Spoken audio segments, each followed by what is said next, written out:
What's going on, guys? BuzzWorldP6 here, back to another video, and today I'm here to do my AEW Dynamite review. We're from Chicago, Illinois. We're only 5 days away from All Out, and, well, this was certainly a show that happened. It wasn't awful, but there were some things I did not enjoy on the show. But let me know in the comment section below what you guys thought.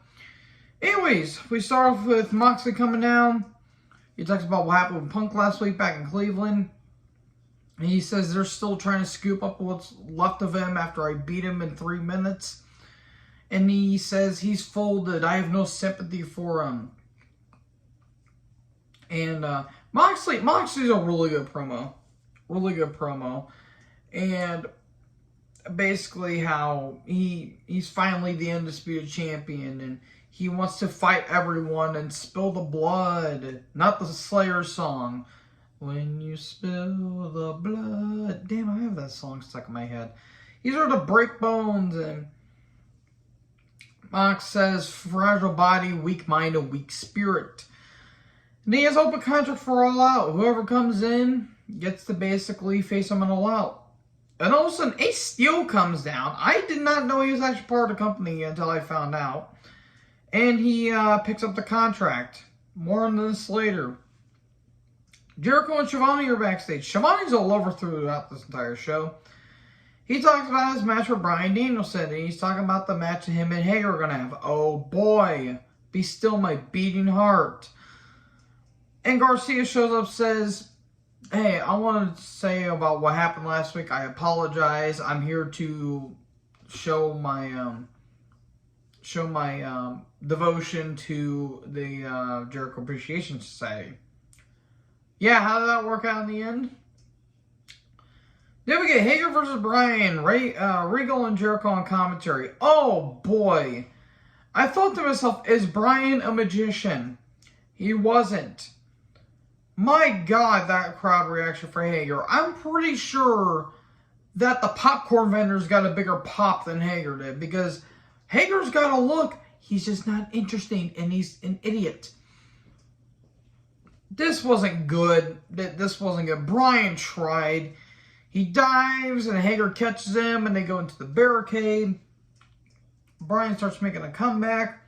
We get submission reversals, label lock into the ankle lock, then into the label lock again, but a rope break. Hager tries to make a comeback, gets hit with the knee. There you go. And 2.0 come down. They attack Bryan. Yuta and Claudio come down, and they take out 2.0. Yuta's having a 4-way match tonight. And they are both part of the Casino Battle Royal.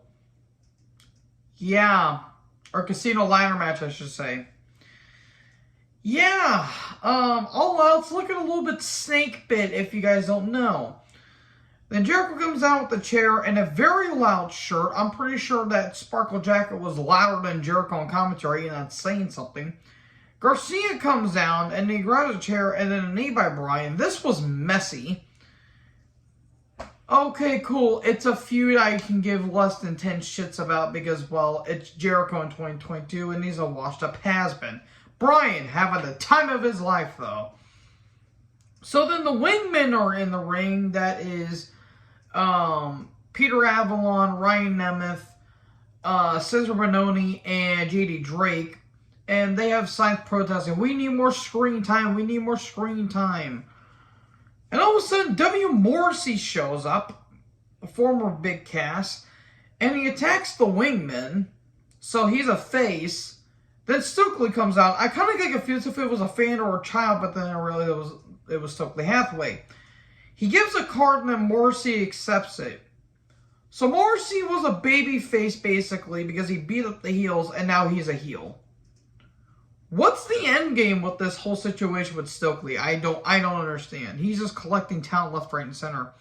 Then Shivani wants to, hey, what's this whole business association coming down? And Stokely puts his hands on and say, you don't need to worry about that. That's our business. And, okay. So, Marvez is backstage, and Aussie Open and Ospreay are there. And Don Callis shows up, and I'm already out. Cut! Yeah, I don't give 10 shits.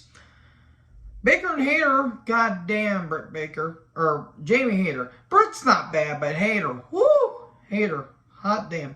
Versus Sheeta and Storm, the thickness is real is what I put down. It's basically to set up the four-way that's happening at All Out, but can they get along? They actually did. One point, Hayter face planted doing a Hurricanrana attempt. Ouch, that looked like that hurt. She looks okay, though. Hot tag to Sheeta. I'm surprised Sheeta got a crowd reaction. Look, I love Hikaru. Hikaru Shida is one of the best, but my God, they have not featured her prominently.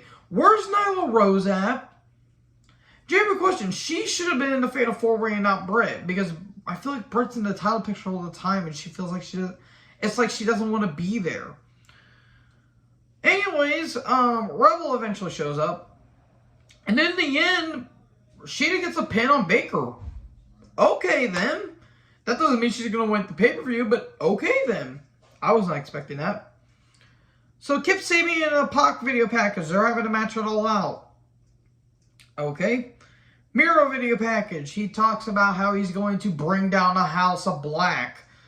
And he talks about how God is a coward and all the pagans and altars will now beg for him. And you tried to miss me in the eyes. Well, guess what? That ain't going to stop me. And then Sting and Darby show up. It's going to have a 6-man at the pay-per-view.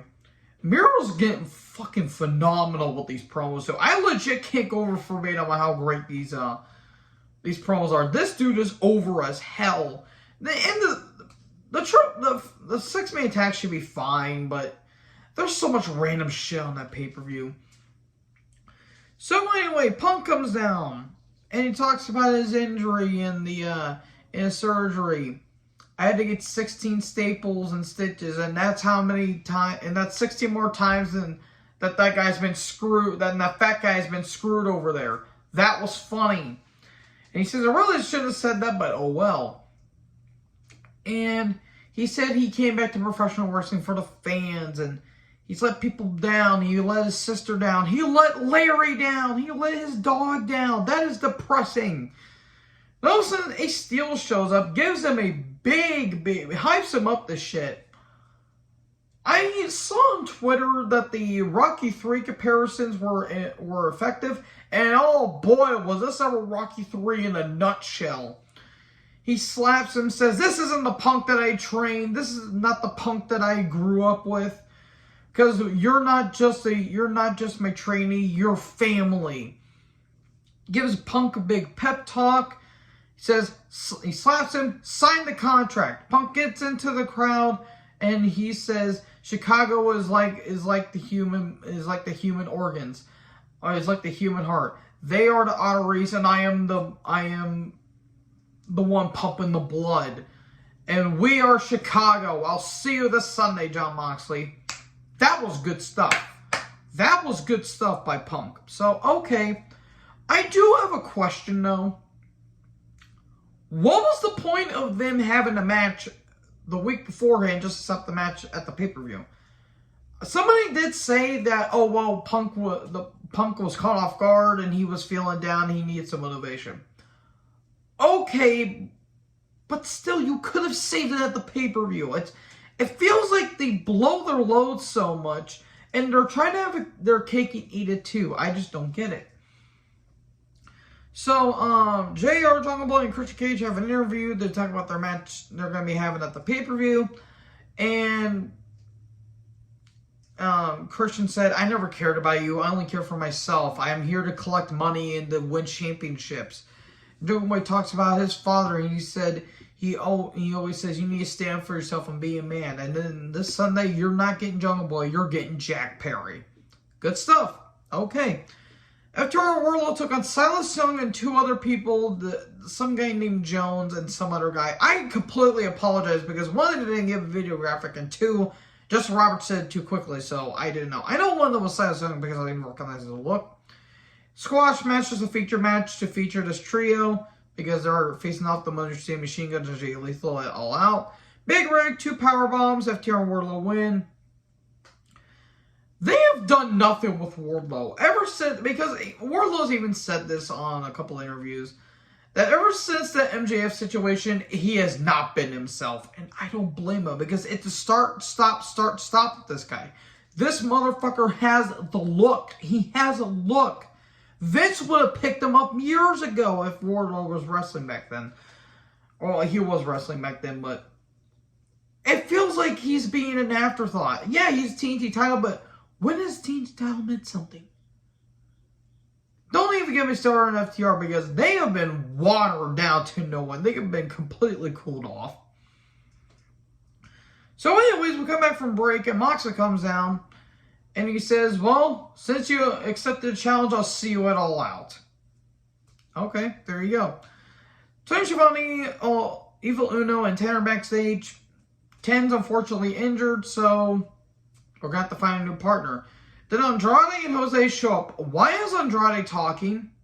He has a talking man right there. And Uno says, you take your money and you shove it up your ass. Then he didn't really say it, but he might as well.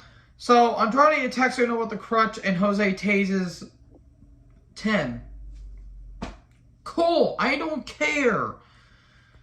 So the match that had a lot of great talent, but I didn't care about it, was Rush versus Dante Martin versus Wheeler Yuta versus Phoenix. Regal on commentary. It was a typical spot fest, as you would say. Dante has springs in his legs. Dives for everyone. There was a poison run at one point. Why? And in the end, Yuta wins with the seatbelt pin. It feels like I was skipped over most of the match is because I mainly did, because it was a car crash and it was a spot fest. Therefore, I didn't care. I love all the talents involved. I just didn't care about it. So, Silver Rollins and Schiavone are backstage. Well, if we're going to take on the best friends, then we'll have to take on the best friends. And all of a sudden, Paige shows up. Nah, you won't have to. I'll be your partner, and I'll see you on Rampage. Okay, there you go. So we get a Rampage, Dynamite, all card rundown. That card is bloated as shit, by the way. The All Out card. I'll do, though, when I do my predictions, probably on Saturday. But Jesus Christ. Again, I don't have a problem with featuring talent, but there's a thing as giving people too much of a good thing. And it looks like it wasn't really a good thing, because half the card looks like it's TV matches. That's what it basically is. So Ospreay and Aussie Open took on Omega and the Bucks. Why is Nakazawa on my television? Genuine question. And also, the entire ring in the introduction was fucking stupid for Omega. Oh, Don Callis on commentary. I'm out. Nope, I am completely... Every time Don Callis is on commentary, I completely skip over the match. I literally shaved my neck beard, and I did not miss anything, because it was the same typical bullshit match. One of the worst matches I've ever seen, because no chemistry. I can't wait for Dave Meltzer to give this 5 stars, because he prefers Flash over Substance. Okay, One Winged Angel, Bucks and Omega win. Who gives Tim Flying Fox? Because I didn't. Because no one cared. No one cares about the Trios tournament, and if you do, good for you. I don't. Anyways, that was Dynamite. A little bit of shorter review than normal, but hey, not a whole lot happened to the show. So yeah, those are my thoughts on AEW Dynamite. What do you guys think about the show? Let me know in the comment section below. Make sure you guys like, comment, subscribe. Join the herd. Talk to you next video. Peace out.